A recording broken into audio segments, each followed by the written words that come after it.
Hello students आपण समस्त को साइकोलॉजी ऑनर्स क्लास को स्वागत। बर्तमान वीडियो आम जाना +3 फास्ट सेमिस्टर आपण मेजर पेपर 1 बा कोर पेपर 1 भिडियोटी समस्त इंपोर्टेंस रहा आपण निजे देखा सहित सब सांगसाथी पाखक सेयार कर दिंतु जेहेतु आसंता काली आपण Utkal university +3 first semester major paper 1 रही तेणु वीडियो को फास्ट रु लास्ट पर्यंत देखंतु ठीक अच्छे। और जो मैंने भी चैनल को नुआ कर चैनल को सब्सक्राइब कर दिंतु और पाखे थी नोटिफिकेशन बटन को ऑल रे सेट कर दिंतु जहाँद्वारा कि जिते ये टाइप किसी इंपोर्टेंस देवी सर्वप्रथम नोटिफिकेशन आपण पाखे पहुँची पार।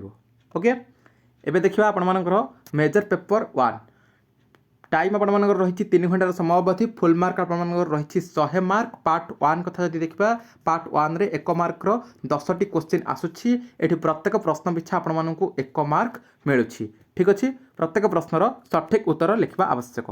ओके देखिए पार्ट 1 रे कौन क्वेश्चन रही 1 नंबर ए क्वेश्चन जब देखा ताहले क्वेश्चन देखिए कौन डैश वर्ष रे प्रथम मानसिक प्रयोगशाला प्रतिष्ठा करा जायथिला केबे 1879 ठीक अच्छे। नेक्स्ट क्वेश्चन देखिए कौन देखिए नेक्स्ट क्वेश्चन रही डैश मनोविज्ञान रे डैश आभिमुख्य पर्यवेक्षण योग्य आचरण उपरे ध्यान दे थाए को आभिमुख्य व्यवहारिक आभिमुख्य ठीक अच्छे। 3 नंबर क्वेश्चन देखा 3 नंबर क्वेश्चन कौन देखिए संपरीक्षामूलक पद्धति रे मनोविज्ञानी डैश परिवर्ती को नियंत्रण करती आमर स्वाधीन परिवर्ती बा इंडिपेंडेंट वेरिएबल बोल के कहीपर ठीक अच्छे। 4th क्वेश्चन देखा व्यक्तिनिष्ठ पर्यवेक्षण को डैश मध्य कह जाए व्यक्तिनिष्ठ पर्यवेक्षण को आमर आत्मविश्लेषण बा इंट्रोस्पेक्शन बोल कि कह जाए। ओके नेक्स्ट देखा कौन देखिए कोष केन्द्र धारण करथिबा स्नायु कोषर अंश डैश भाव में जनाशुना स्नायु आमर सेल बॉडी बा सोमा बोल कि कहीपर। ओके नेक्स्ट डैश हेउछि मस्तिष्कर प्रसार केन्द्र आमर थालामस। नेक्स्ट नेक्स्ट देखिए कौन मनोविज्ञान रे डैश आभिमुख्य मुख्यतः व्यक्ति विशेषक चिंताधारा उपरे ध्यान दे थाए आमर को आभिमुख्य कॉग्निटिव आभिमुख्य जो आमर रही ज्ञानात्मक आभिमुख्य ठीक अच्छे।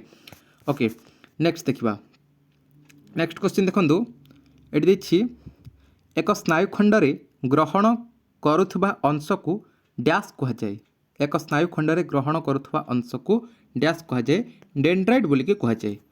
ओके नेक्स्ट अंशग्रहणकारी एक अण अंशग्रहणकारी डैश पद्धति 2 प्रकार और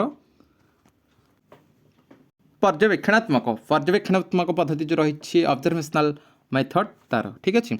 नेक्स्ट लास्ट क्वेश्चन मस्तिष्कर डैश खंड दृश्य सूचना प्रक्रिया पाई मुख्यतः दायी तो यहाँ हो ऑक्सीपिटल ठीक अच्छे। नेक्स्ट पार्ट 2 रे आपण मानकर आरंभ हो 2 मार्कर क्वेश्चन एठी 9टी क्वेश्चन रहुछि प्रत्येक प्रश्न पिछा आपण मानक एठी 2 मार्क मिलुछि टोटाल आपण मानकर 18 मार्कर क्वेश्चन एठी रहुछि। देखा 2 नंबर प्रथम क्वेश्चन देछि कोन मनोविज्ञान संज्ञा लेख। नेक्स्ट देछि मानववादी आभिमुख्यर मुख्य नीतिगुड़िक दर्शान्तु। नेक्स्ट क्वेश्चन देछि व्यक्ति अध्ययन पद्धतिर जेकोसी 2टी सीमाबद्धता विषय रे उल्लेख कर। नेक्स्ट देछि कोन निर्भरशील परिवर्ती कौन। नेक्स्ट क्वेश्चन मेरुदंडर मुख्य कार्यगुड़िक दर्शान्तु। नेक्स्ट क्वेश्चन देछि प्रतिवर्त क्रिया को संक्षेप व्याख्या कर। ये क्वेश्चन देखा जाऊनी तथापि मैं आपको कहीदे। ओके नेक्स्ट क्वेश्चन देखिए कौन व्यक्तिनिष्ठ पर्यवेक्षण कौन। नेक्स्ट स्वतः क्रिया स्नायु प्रणाली कार्य वर्णना कर। नेक्स्ट क्वेश्चन देखिए उपमस्तिष्क मुख्य कार्यगुड़िक दर्शान्तु। ओके तापर देखो पार्ट 3 आरंभ हो पार्ट 3 रे आपण मानकर 5 मार्क क्वेश्चन आसुछेरी टोटाल 8टा क्वेश्चन दौछि आपण मानकर टोटाल 40 मार्कर क्वेश्चन आसुछि। ओके 10टा क्वेश्चन दौछि से जेकोसी 8टा प्रश्नर उत्तर आपण मानक सठिक भाव में लिखा पड़ो।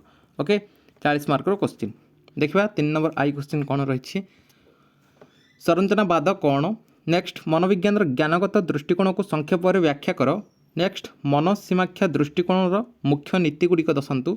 तापर देखिए सर्वेक्षण पद्धतिर 2टा जो नेचर 2टा प्रकृति लिखापी कही संपरीक्षा पद्धतिर उपादेयता विषय में उल्लेख कर तार एडभांटेजेस अंतःस्रावी ग्रंथि कार्य विषय में उल्लेख करंतु अर्थात एंडोक्राइन ग्लैंड जो रही तार फंक्शन पूर्ण व्यर्थ नियम द्वारा तुम्हें कौन बुझ ऑल और नॉन लॉ जो रही। नेक्स्ट समवायी स्नायु प्रणाली मुख्य भूमिका विषय उल्लेख करंतु। सहसंबंध प्रणाली द्वारा आपण कौन कहवाक चाहते। नेक्स्ट लास्ट क्वेश्चन देखिए मानव पश्च मस्तिष्कर कार्य को संक्षेप वर्णना कर। सरला पार्ट 4 लॉन्ग क्वेश्चन रोचे आपर 8 मार्क क्वेश्चन रोचे। ठीक अच्छे 4टा क्वेश्चन आंसर आपण मानक सठिक भाव में लिखापी पड़ो। टोटाल 5टा क्वेश्चन आसूची प्रत्येक प्रश्न पिछा आपण मानक 8 मार्क मिल। टोटाल आप रही 32 मार्क क्वेश्चन। ठीक अच्छे अच्छा देखा फास्ट क्वेश्चन कौन देखिए देखिए मनोविज्ञान को एक वैज्ञानिक विषय भाव में आलोचना करंतु। मनोविज्ञान अध्ययन में व्यवहारात्मक दृष्टिकोण वर्णना कर।